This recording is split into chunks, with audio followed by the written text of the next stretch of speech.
বাংলাদেশিদের জন্য ইউরোপের দেশগুলোর ভিসা সেন্টার দিল্লি থেকে সরানোর অনুরোধ, ঢাকায় কিংবা প্রতিবেশী অন্য কোনো দেশে স্থানান্তরের অনুরোধ অন্তর্বর্তী সরকারের প্রধান উপদেষ্টা অধ্যাপক ডক্টর মোহাম্মদ ইউনূসের।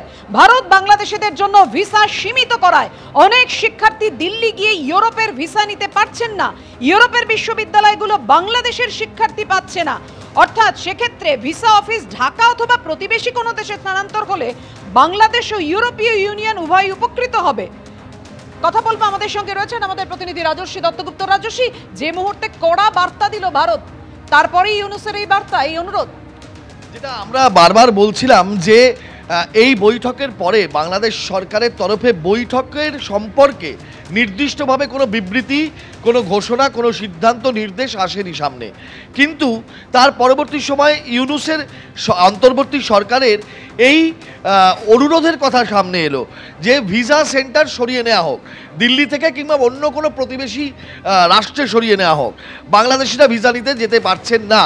অর্থাৎ কোথাও গিয়ে এই যে ভারতের প্রতি অনীহা, ভারতের প্রতি একটা অদ্ভুত ধরনের মানে ভারতের সাথে কোনো সম্পর্ক আর না যাওয়া, এই জায়গাটা কোথাও গিয়ে প্রতিফলিত হচ্ছে।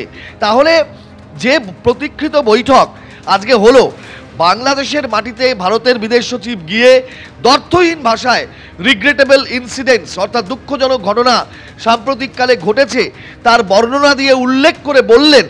তারপরে আশা করা যে যাচ্ছিল বা অনেকের মনেই আশা ছিল যে শান্তি প্রতিষ্ঠার লক্ষ্যে সৌহার্দ্য সম্প্রীতির কথা যখন ভারত বলছে যে আমরা একই রকম সম্পর্কে আবদ্ধ থাকতে চাই, তখন বাংলাদেশ সরকারও রেসিপ্রোকেট করবে, অর্থাৎ একটা সেই রকমই বার্তা তাদের তরফেও আসবে। কিন্তু তার উল্টোটা এলো যে দিল্লি থেকে ভিসা সেন্টার সরিয়ে নেওয়া হোক।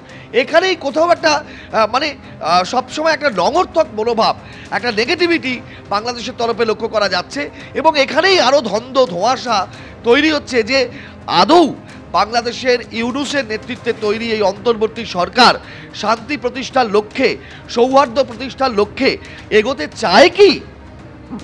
একদমই রাজস্বী, এই প্রশ্ন তো উঠছেই, কারণ যেখানে বারবার আজকে বিদেশ সচিব বলছেন যে দুদেশের মধ্যে যাতে একদম সৌহার্দ্যমূলক সম্পর্ক থাকে এবং সম্পর্কের অবনতি না হয় সেভাবেই আমরা এগিয়ে যেতে চাই, কিন্তু তারপরে এই অনুরোধ ইউনূস সরকারের তরফ থেকে।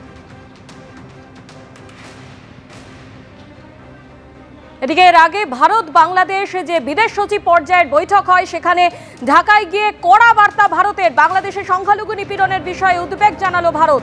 বাংলাদেশের সংখ্যালঘুদের সুরক্ষায় ইউনূস সরকারকে বার্তা ভারতের। বাংলাদেশে ধর্মীয় স্থানে হামলার বিষয়ে আলোচনা হয়েছে জানালেন বিদেশ সচিব বিক্রম মিশ্রি। সংখ্যালঘুদের উপর অত্যাচার, সম্পত্তি ধ্বংসের বিষয়টি উঠে এসেছে। ধর্মীয় সাংস্কৃতিক কেন্দ্রে হামলা নিয়েও আলোচনা হয়েছে।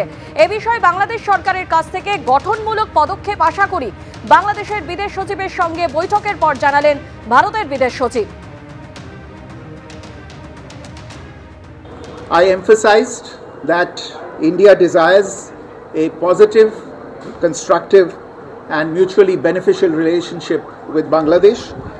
We have always seen in the past and we continue to see in the future this relationship as a people-centric and people-oriented relationship. We have on a whole set of issues ranging from trade, commerce, connectivity, power, water and energy, and development cooperation, consular cooperation and cultural cooperation. There is no reason why this mutually beneficial cooperation should not continue to deliver in the interests of both our peoples. We also had the opportunity to discuss certain recent developments and issues, and I conveyed our concerns, including those related to the safety and welfare of minorities. We also discussed some regrettable incidents of attacks on cultural, religious and diplomatic properties. A constructive approach on all these issues by the Bangladesh authorities, and we look forward to moving the relationship forward in a positive, forward-looking and constructive direction.